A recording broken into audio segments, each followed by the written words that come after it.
We're here at the national media launch of the Audi E-Tron S. Now this is a high-performance S version of the regular Audi E-Tron that we've spent a lot of time with already. What's so special about this car? Well, it's got 370 kilowatts of power, nearly 1,000 newton meters of torque.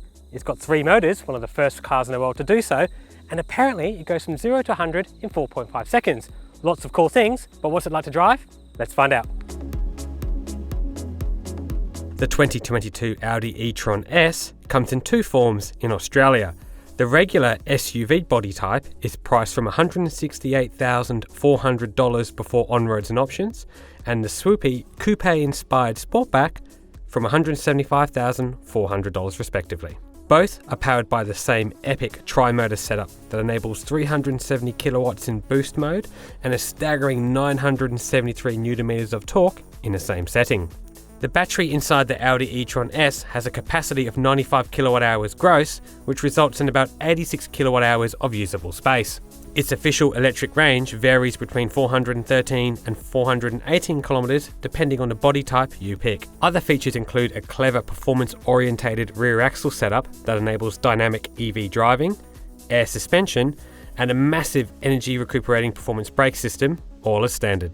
Before we jump inside and discover what's new about the cabin, we'll quickly cover off some things on the outside first. Specific to Audi E-Tron S models is the styling overall. Not only do you get this unique front bumper that looks great, but you also get this wide body extensions too. They're normally reserved for RS grade models only, but on this particular S car, Audi's extended this friendship and given you a wide body. Cool stuff. However, what I'm most keen to talk to you about are these digital matrix LED headlights. They're absolutely fantastic. There's about 1.3 million micro mirrors in that headlight that adjust the light in all different ways possible. The resolution is that high, this car can draw pictures and graphics and even write text on the road in front of you. It is pretty incredible stuff, and no doubt we'll be looking forward to testing these at midnight when it's dark soon. Also, as an electric car, it's worth quickly recapping on some of the charging and battery specifics. This car has 2 charging ports on either side of the vehicle, very handy, and can handle up to 150 kilowatt DC fast charging. The battery pack in real world net terms is about 86.5 kilowatt hour, which enables one of these cars to do about 410 Ks on a full charge, depending on how you drive. Now, as you'd expect, as a $180,000 German luxury SUV, this interior is riddled with technology. There are screens everywhere in this cabin. There's a screen for the infotainment, there's a screen for the air conditioning, and there's also a screen for the digital instrument cluster as well. But it's not just screens, there's also haptic feedback everywhere. Audi has done away with buttons and turned its screens into this sort of tactile sensation where when you press things, it feels like a button. Some people will like it, some people will hate it, but at the end of the day, it'll impress your friends, and I'm sure that matters most to some. But in terms of the general amenities, it's a great place to be. It's good visibility up front, the steering wheel is nice and simple to use, and there are some great standard luxury features, one of which is an opening panoramic sunroof, which I love, and the other is a fantastic 22 speaker Bang & Olufsen stereo. Now, I love audio personally and listen to a lot of car stereos, and I've got to say, this one is one of the best. As an electric SUV, you're going to want to hope there's heaps of space in the back. And good news, there's stacks. I'm 183 centimeters tall and this is my driving position. My knees have heaps of space, my feet can kick out underneath the seat, and my head is well clear of the headroom, even though there's a sunroof. Top marks there. In terms of amenities, there's not 1 or 2, but 4 air vents back here, 2 extra zones of climate control, so 4 in total, and even a pair of cup holders and 2 USB-C ports for good measure as well. When you jump behind the wheel of an Audi electric SUV, you're expecting a few things. One is to be wowed by the quality and the luxury of the thing. The second is to be wowed by the amount of technological advancements there are in this car. And to be honest, there is plenty. I've got 1, 2, 3, 4, 5 screens vying for my attention. And 2 of those screens are showing live imagery too. This particular car is equipped with Audi's virtual mirrors, which are a $3,500 option. That replaced the traditional mirror with a digital screen and an OLED display to show you what's going on. I find them a bit distracting, to be honest. There's another video on our YouTube channel where I go into detail about this, so please watch that. Because the image is live and always moving and going on, you sort of catch it in your peripheral vision, and I just find it a bit annoying. I prefer regular mirrors, so up to you on that one, but that's my recommendation. This car makes around 370 kilowatts of power and nearly 1,000 newton meters of torque in boost mode. That means if you bang it into S mode like this, put your foot down, it's pretty much instantaneous. But I gotta say, I was probably expecting a little bit more from this car. I honestly reckon Audi have calibrated it to manage its battery life. What I mean by that is that this is a 2.7 ton car, and when you're trying to make it accelerate through headwinds of 100 kilometers an hour, I can imagine it's going to drain the battery quite savagely. So what the car does, it doesn't give you all of its power. It gives you enough performance, gives you enough to give you a smile on your face, but it doesn't give you the full fat experience. And honestly, I reckon that's just because it's trying to manage its capacity. And to be honest, I'd rather it give me more range than impress my friends. So that's a thumbs up for me overall. In terms of the chassis, it uses Audi's latest adaptive air suspension in S Sport trim, very similar to a system you'll find in an SQ5 and an SQ7 internal combustion vehicle.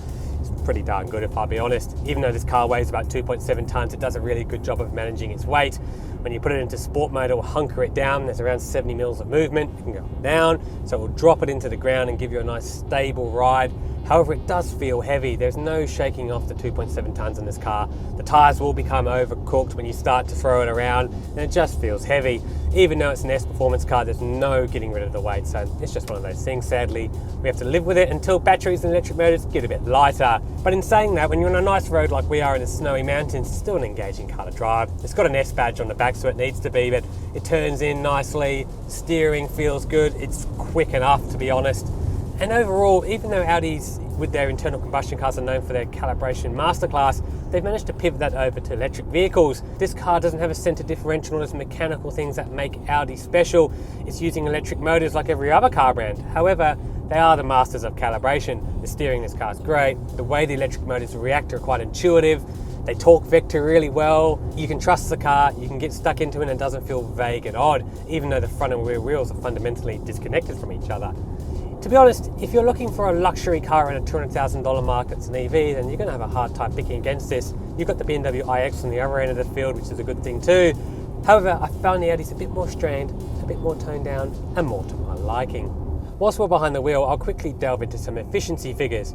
Now, it's worth understanding that we're driving up a hill in the snowy mountains. This is not Metro Sydney or Metro Melbourne, so take these figures with a pinch of salt.